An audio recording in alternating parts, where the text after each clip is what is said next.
আমাদের মনে করো বাসাটা যেরকম মনে করো কেমন ছাদ ঢালাই বাসা, আচ্ছা। তা আশেপাশে আর কোনো বাসা নেই, দোকানপাট আছে। রাত হইলে কিন্তু ওই আমাদের বাসা ওখানে একাই একটা। তারপর তো আমি মনে করো এই যে কিছুদিন আগে খুব ডিপ্রেসড, ভালো লাগতেছে না। তা পরে কি করলাম, বাসার ছাদে যায় উঠছি। তার আগে একদিন আমার সাথে এরকম হয়েছে কি, আমার একটা ছোট ভাই আছে, তা ওর আবার তুলা রাশি। আমি মনে করো এই যে জিনটি নিয়ে এগুলা তো অতটাও ভয় পাই না, বলতে গেলে ভয় পাই ঠিক আছে। আচ্ছা, যাদের তুলা রাশি থাকে, হ্যাঁ, তাদের কি সমস্যা বেশি হয়? সমস্যা বেশি বলতে তোমার মনে করো তুলা রাশি থাকলে জিন টিন আশেপাশে দিয়ে গেলে বা ইয়া করলে তখন তুমি বুঝতে পারবা, তোমার লোম দাঁড়ায় যাবে, বা তোমার ইয়া যেরকম অনেকে আছে তুলা রাশি এক একজন এক রকম দেখে। যেমন জিন কিন্তু কেউ ওইভাবে দেখে না, হয় আগুনের গোলা দেখে, নাহলে দেখে হলো যে মণি আছে না একটা ডায়মন্ডের ইয়া যেমন দেখা যায় ওই রকম দেখে, বা একটা যদি ভালো জিন থাকে তাহলে কিন্তু আতরের সুবাস বের হয়। আচ্ছা, যাদের তুলা রাশি তারা কি আগুনের এই ইয়াটা কি দেখতে পায়? হ্যাঁ, আগুনের ইয়াটা সবাই দেখতে পারো, তুমিও দেখতে পারো। তুমি যদি কোনো একটা জিন বা এরকম একটা জায়গা দিয়ে যাও, তুমিও দেখতে পারবো যে একটা মানে কিছু দেখতেছো ওই জায়গা থেকে, আর ওইটা দেখলে তোমার জ্বর আসবে, এটা কনফার্ম। জ্বর আসবে, এটা কনফার্ম। আচ্ছা, আমার সাথে এরকম ঘটনা হয়েছে, হ্যাঁ, কিন্তু আমি ওইখানে খুব যাইতে চাইছি, বাট আমি জানি যে ওইখানে গেলে আমার জীবন হচ্ছে অক্ষয়, আমি মারা পড়বো 100%। সে অনুযায়ী আমি আর যাইনি। আচ্ছা, তারপরে তোমার কাহিনীটা এখন এখন পরে মনে করো ওই ছাদের মধ্যে উঠছি তার আগের দিন একদিন, আমি ওই দিন মানে খুব খারাপ লাগতেছে। তা পরে আমার ভাইটাকে এক সাইডে বসায়, আমি আরেক সাইডে গেছি। তো ওই সাইডে দাঁড়ায় আছে, আমি ততক্ষণ কিন্তু আমি হালকা আতরের গন্ধ পাইছি যে আশেপাশে কেউ আছে। আমি কিন্তু বুঝি একটু একটু করে, আমারও একটু রাশির মনে হয় সমস্যা আছে না কি জানি না। এখন আমি হালকা করে টের পেলাম যে কিছু একটা আছে। এখন আমি না বলি নেই যে তুলা রাশি, আবার বললে যদি ভয় পায় তাহলে আরো ভেজাল। এখন যদি আসর টাসর করে। তোমার ভাইটার বয়স কত ছিল? ওর বয়স কেমন হবে, ওর বয়স মনে করো এখন কত 15-16। আচ্ছা, এরকম বুঝার মতন বয়স। বুঝার মতো, বুঝে, ভালোই বুঝে বলা যায়। তারপর এখন মনে করো গেল,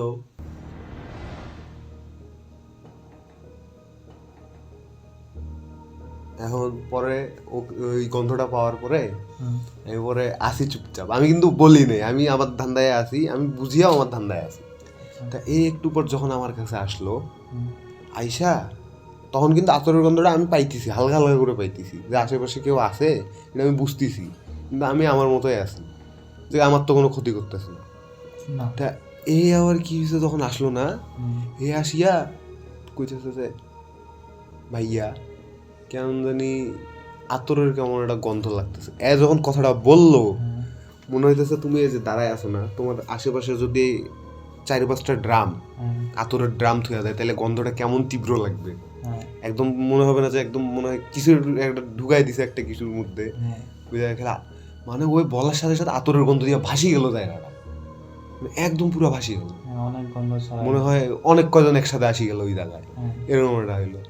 আমি পরে সাথে সাথে বুঝি, এখন আমি কই হেস তুই বুঝি গেলি। পরে ওক নিয়ে পরে নামলাম সাথে সাথে। আমি ওই দিন ক্লোজ, ওই দিন আর ওক নিয়ে নামিয়া পরে আমি আর উঠি নেই আর ছাদের মধ্যে। লাস্টে নামলাম, নামার তা ওই পরের দিন মনে হয় 2 দিন পরে ওই বাসায় গেছি, তারপরে আমি একাই। তারপরে আবার এই যে আরেকদিন এরকম ডিপ্রেস, যেহেতু মন খারাপ, রাত বাজে 12টা, আমার আম্মু ওই সময় ঘুম, আমি উঠছি ছাদের মধ্যে, উঠে বসে আছি ওই যেই জায়গায় যেই পাশে ইয়া না, আমি আবার ওই পাশে ওই দিন বসছি। তা বসে আছি থাকতে থাকতে এখন কিছুক্ষণ পর দেখতেছি মানে মানে কে কে জানি একটা পাশে এসে বসলো, এরকম মনে হইতেছে আমার। মানে তুমি আসো সাইডে, এখন তোমার সাইডে যদি কেউ একটা মনে করো একটা যায় বা ইয়া, তুমি তো এটা টের পাবা, অবশ্যই টের পাবা। এখন বসে আছি, সাইড দিয়ে আসলো, আমি বুঝলাম আসলো। পরে লাস্টে ফোন ইয়া করতে করতে তখন ফোনটা ভালো লাগতেছে না, এরকম করে আসি, বসে যখন আমি ডাইন দিকে খালি মুখটা করছি, মানে ওই আতরের গন্ধটা আছে না, মানে আমার নাকের সোজায় আসতেছে, মনে হইতেছে যে আমি ওর মুখের দিকে চায়া আছি, ওই আমার মুখের দিকে চায়া আছে, এরকম একটা জিনিস হয়ে গেছে। পরে এখন ওই আমার দিকে চায়া এরকম করে, এখন আমি দেখতেছি আতরের গন্ধ ভর ভর আতরের, মনে হচ্ছে কেউ আমার মুখের মধ্যে ফু মারতেছে আতরের গন্ধ, মারতেছে আসর দিয়ে। আজর দিয়া। আমি পরে এখন তাকাই, এখন আমার তো মন মানসিকতা খারাপ। এখন আমি পরে কইতেছি দেখে না, আমি অন্য কেউ হইলে ওই জায়গায় ভয় খেত নাকি, আমার এখন এই যে মাইন্ড যেরকম, আমি পরে কইতেছি এখন ধর এমনিতে মন মানসিকতা খারাপ, তার উপরে এসে এরকম ফাইলামও করতেছে আমার সাথে বলে উঠলাম। উঠা পরে হাঁটতেছি, ইয়া করতেছি, অন্য সাইডে যাওয়া বসলাম আবার। বসে পরে দেখি যে আর আসলো না আমার কাছে, মানে অন্য সাইডে যখন বসলাম তখন আর কোনো গন্ধ পাইতেছি না, কিছু করতেছে না। এখন এই জায়গায় যদি খারাপ জিন হইতো একটা, ওই আমার কি যে করতো আমি নিতেও জানি না, কিন্তু এটা ভালো জিন হয়তো বা ছিল, ওই জন্য দেখছে যে মন টন খারাপ, বাসায় এসে বসছে। এই তোমাদের বাসার তার মানে আশেপাশে হচ্ছে আর বাচ্চারা আছে আশেপাশে, আর মসজিদ আছে, তো এই জন্য হয়তো বা ইয়া মানে থাকে হয়তো বা আশেপাশে। আর খারাপ ইয়া এখন পরে কাহিনী শুনো, পরে এই যে এরকম কাহিনী শোনার পর থেকে একদিন রাতের বেলা এরকম আম্মু একদিন বলছে এরকম, আমি কিন্তু ওই বাসাটায়, আমি কিন্তু যখন আমাদের নতুন বাসাটা নিয়েছে না, বাসাটায় ঢুকার সাথে সাথে আমি আশেপাশে দেখে গেছি বাসার মধ্যে কিছু একটা আছে। আমি এলাকার মাঝখানে হচ্ছে বাসাটা মনে করো নির্জন, কি মানে আশেপাশে ওইভাবে বাসা নেই, মেইন রোড, দোকানপাট আছে কিছু, অফিস আছে, আর পিছনে যে বাসা একটা আছে বা স্কুল আছে, এরকম ইয়া মানে গ্রামের ইয়াতে, কিন্তু বাসাটা আমাদের একটু ফাঁকা জায়গা, আর আশেপাশে একটু বাজার আছে, ওইটাই। এমনি তো ওইরকম কোনো ইয়া প্রবলেম। এমনি বাসাতে ঢোকার পরে মানে মানে কি বুঝতে পারলা ওই জিনিসটা একটু? এখন আমি মনে করো যখন বাসাটায় ঢুকলাম না, আমার একটা অভ্যাস কি, আমি বাসায় ঢুকছি না, তা আমি এখন যে ওরকম তোমাকে বললাম যে কিছু একটা থাকলে আমার এটা মানে সিমটম পাই যে কিছু একটা আছে এই জায়গায়, হোক সেটা দিনের বেলা বা রাতের বেলা, মানে সিমটম একটা পাওয়া যায়।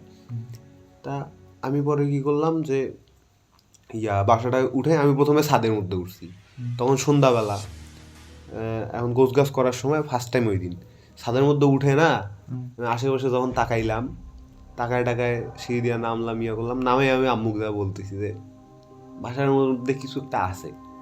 আমার আম্মু বলতেছে হে কি আছে, না আমার কেমন জানি এটা লাগতেছে, কিছু একটা আছে। এই তো বললাম, সেদিন যায় তো মনে করো, এবার যায় যে প্রমাণগুলো পাইলাম যে কিছু একটা আসলেই আছে, আশেপাশে আছে। আরও মনে করো ছোটোখাটো কাহিনী আছে, আরও মেলা, যেরকম ওই যে লালমনিরহাটে যখন ছিলাম, তা লালমনিরহাটে যে বাসাটায় ছিলাম না, এই বাসার কাহিনীটা ইন্টারেস্টিং একটা কাহিনী। এখন এই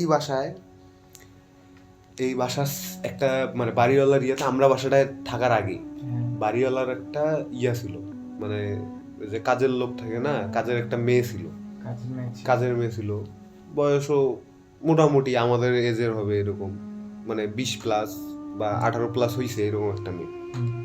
তা এই মেয়ে ছাদের মধ্যে উঠছিল কাপড় দিতে, তা কাপড় দিতে উঠে ছাদ থেকে পড়ে যায়, মারা গেছে। ছাদ থেকে পড়ে যায়, মারা গেছে। অনেক আগের বাসায় নাকি যে বাসায় এটা মনে করো যে বাসায় আগে থাকতাম আমরা, বাসাটা অনেক আগের, ওই বাসাটা দেখলে বুঝবো যে অনেক আগের।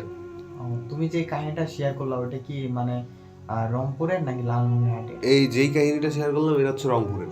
আচ্ছা, রিসেন্ট বাসা যেটা, ওই আচ্ছা রিসেন্ট বাসার গল্প শেষ তো। লালমনিরহাটের যে কাহিনীটা ছিল ওই মানে তোমাদের বাসার যে অনেক আগের একটা কাজের লোক মেয়ে ছিল আমাদের এইজের 20+, তো মারা গেল, তারপরে কি হয়েছিল বা কাহিনীটা কি? তো ওই মারা যাওয়ার পরে এখন মনে করো মারা গেছে, মানে কাহিনীটা বলতেছি গোছায় বলতেছি, তখন দেখবা যে ম্যাচ খাবে একটা জায়গা। তো এখন এই যে মারা গেছে, তা এটা না আমি জানতাম না, আমি ওইভাবে জানতাম না।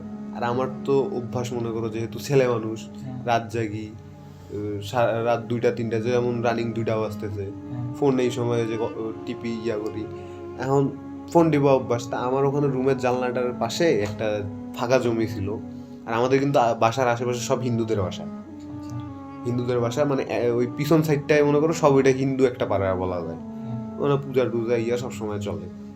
তা আমার বাসার যেই একটা ছিল, আমার জানলাটা যেখানে ছিল, তা ওই জানালার ওপাশে একটা ফাঁকা জায়গা ছিল, জায়গাটা পুরো ফাঁকা ছিল ওই সময়, এখন অবশ্য বাসা হয়েছে ওই জায়গায় একটা, তা ফাঁকা ছিল। এখন আমি না রাতের বেলা 2টার সময় একদিন এরকম ইয়ার মধ্যে কে জানি মানে ইয়ার মধ্যে জানার মধ্যে ঠকঠক করতেছে, 2-3 বার ঠকঠক করলো। আমি কয়েকবার বললাম কে, বললা দেখি যে কোনো সারা শব্দ নাই। আমি ভাবছি যে গলির মধ্যে দিয়ে কেউ হয়তো যাইতেছে, ফাইজলাম করে মনে হয় গেছে। তা পরের দিন আবার ঠিক কাহিনীটা কিন্তু প্রতিদিন হয়তো মনে করো 1:30 থেকে 2টার মধ্যে হয়ে আমি যখন একটু কথা বলতাম বা ইয়া করতাম তখন নাই চুপ হয়ে যেত, আর কোনো কিছু হইতো না। তা পরে একদিন ওইরকম আমি আরেকদিন কি হয়েছে বসে আছি, থাকতে থাকতে রাত 2টা বাজতে, সেই দিন আর ঠকঠক হইতেছে না কেউ, সেই দিন আমাকে নাম ধরে ডাকতেছে একটা মেয়ে কণ্ঠে, সাদমান সাদমান সাদমান 3বার ডাকলো। 3বার ডাকলো, ডাকার পর আমি এই জানলাটা খুলতে যাব, তখন আমি ভাবতেছি যে আরেকবার যেহেতু দরকার আরেকবার তো ডাক দিবি অবশ্যই। পরে লাস্টে দেখি যে না আর ডাক দিতেছে না, পরে লাস্টে আমি চুপ হয়ে গেলাম। আমি পরে বসে আসি, আমি পরে কি করবো ওই সময়, এখন আমি আসি বসে। তারপরে রাতের বেলা আর ওইভাবে ঘুমাইলাম না, জাগনাই ছিলাম। আচ্ছা, যে জানালাটা দিয়ে ডাক আসছিল, হ্যাঁ, ওই জানালাটার মানে পাশে ওটা কি মানে দাঁড়ায় থাকার মতো নাকি দোতলা নাকি? দাঁড়ায় থাকার মতো বলতে আমাদের বাসাটা ছিল নিচতলায়, 3তলা বাসা ছিল, আমরা থাকতাম নিচতলায়। আচ্ছা, এখন নিচতলায়, এখন ওই জন্য আমি বলছি যে গলি থেকে কেউ যদি হাঁটে যায় হয়তো বা ফাইজলামো করে 2-3টা থাপড় দেওয়া চলে গেছে। আচ্ছা। এখন এই ইয়াতে পরে লাস্টে ওই দিন হওয়ার পর না আমি পরে আসি যে আর ঘুম হবে না, যেহেতু একটা ইয়া লাগছে, খটকা লাগছে, এখন ঘুমাইলে যদি কিছু একটা হয়, এখন ওই জন্য আমি জাগনাইছিলাম যে কি হবে দেখা যাবে। পরে লাস্টে যখন ফজরের দিক হইলো, আজান দিল, পরে ঘুমাইছি। ঘুম থেকে উঠে পরে আমি আম্মুর কাছে গেলাম, যে আম্মুকে বললাম জিনিসটা যে এরকম এরকম। আম্মু আবার মানে জানে যে কিছু এরকম মারা গেছে হ্যান ত্যান, আমাকে বলে নাই ওই সময়ও।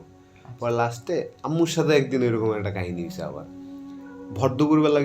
তোমরা জানো না তোমরা তো জানো কিন্তু জিন আছে না, জিন কিন্তু দিনের হলো 2টা বেলায় ইয়া করে। একটা হইলো ভর দুপুর বেলা, একদম যখন রোদ গরম ইয়া থাকে ভর দুপুর বেলা, এই সময় কিন্তু জিনেরা একটু হাঁটাচলা করে। প্লাস আরেকটা হচ্ছে এই রাইতের টাইমটা, রাতের পুরো টাইমটা, ফজরের আগ পর্যন্ত, এশার পর থেকে ফজরের আগ পর্যন্ত, বা সন্ধ্যা থেকে ইয়া পর্যন্ত, এই নামাজের টাইমটার এশার থেকে মনে করো ওদের একদম চলাচল সবসময় চলে। তো এখন এই টাইমে আমি ওই সময় স্কুলে থাকতাম, আমার ছোট বোনটা ওই সময় স্কুলে থাকতো। তা আম্মু মনে করো হয়তো দিয়ে আসে, ওই যখন ওকে নিয়ে যাবে ছুটির আগে, তখন তো ওইরকম একটা ছোটদের তো একটা সময় ছুটি হইতো। তা আম্মু আসে, এখন ভর দুপুরবেলা ওই সময় আম্মু বাসায় একাই, কে জানি ডাকতেছে, মানে আম্মুর নাম ধরে, মানে আমার ছোট বোনের গলার মতো করে আমার আম্মু শুনতেছে যে কে জানি বলতেছে মামুনি মামুনি মামুনি, এই 3-4 করে ডাকতেছে। পরে আম্মু খোঁজে দেখে কেউ তো নাই। এটা কি মানে দরজা দিয়ে ডাকছিল? দরজা বলতে মানে বাসার মধ্যেই শোনা যাইতেছে ডাকটা, বাসার মধ্যেই শোনা, মানে হয় না যে তুমি মনে করো আমি এই রুমে আছি, পাশের কোনো একটা রুম থেকে বা রান্নাঘরে বসে আছি, পাশের রুম থেকে তো ডাকলে, ছোট মানুষ ডাক দিলে তো শোনা যায়, এরকম কাহিনীটা হয়েছে। পরে লাস্টে আম্মু পরে ইয়া হয়ে গেছে, পরে আম্মু কি করলো যে হুজুরের কাছে যায়, পরে কাহিনীটা বলার পরে আমার ফির হুজুর পড়াই তো আমার কোরআন শরীফ শিখাইছে যে হুজুর, ওই হুজুরের কাছে শেয়ার করছে। হুজুর আবার কি করছে, তাবিজ দিছে। তাবিজ বলতে কেমন তাবিজ, মানে রুম বন্ধ করার একটা তাবিজ, কিন্তু তোমার জানালা দরজা এগুলার মধ্যে ওই তাবিজটা লাগাই দেওয়ার পরে মানে ওইটা পুরো বাসাটা বন্ধ হয়ে যায়, ওখানে তখন আর কোনো এগুলা মানে অ্যাবনর্মাল কিছু জিনিস আর ঢুকতে পারবেই না, হাজার চেষ্টা করলেও পারবে না। মানে ভালো জিনিস ছাড়া খারাপ জিনিস হাজার চেষ্টা করলেও পারবে না। তা এখন এরকম একটা ইয়া করার পরে লাস্টে তখন থেকে আর এগুলা কিন্তু হয় নাই। আর এই কাহিনীটা পরে আমি তো বললাম যে আমি জানি না যে মারা গেছে, পরে লাস্টে একদিন আম্মুর সাথে এরকম যখন গল্প করে বললাম যে এইরকম কাহিনীটা উঠছে, তখন আমাকে বলতেছে যে বাসার ছাদ থেকে একটা মেয়ে পরে মারা গেছিল। আমি পরে কই তাইলে ওই মেয়েটাই বোধহয় আমাকে ডাক দিতেছিল, হয়তো বা তাই। তো ধন্যবাদ সাদমান, তোমার এই ব্যক্তিগত কাহিনী আমাদের FM এ বলার জন্য, এবং কি পরবর্তী কিছু শোনার আশায় এবং কি শোনা অপেক্ষায় থাকবো। তো নেক্সট কবে আবার আমাদেরকে এরকম একটা গল্প উপহার দিবা একটু আমাদের লিসেনার এবং কি আমাদের ভিউয়ার্সদের সাক্ষী রেখে তুমি যদি বলতা তাহলে অবশ্যই আমাদের জন্য অনেক ভালো হতো। বলো তোমার মুখে। আসলে ওইভাবে গুরুতরভাবে কোনো কাহিনী আমার জীবনে নাই। হ্যাঁ, ছোটখাটো অনেক কাহিনী আছে এরকম জিন বা ইয়ার। ইনশাল্লাহ আজকে যেমন বললাম 2টা ঘটনা ছোটখাটো, জি। ইনশাল্লাহ পরে আবার বলবো।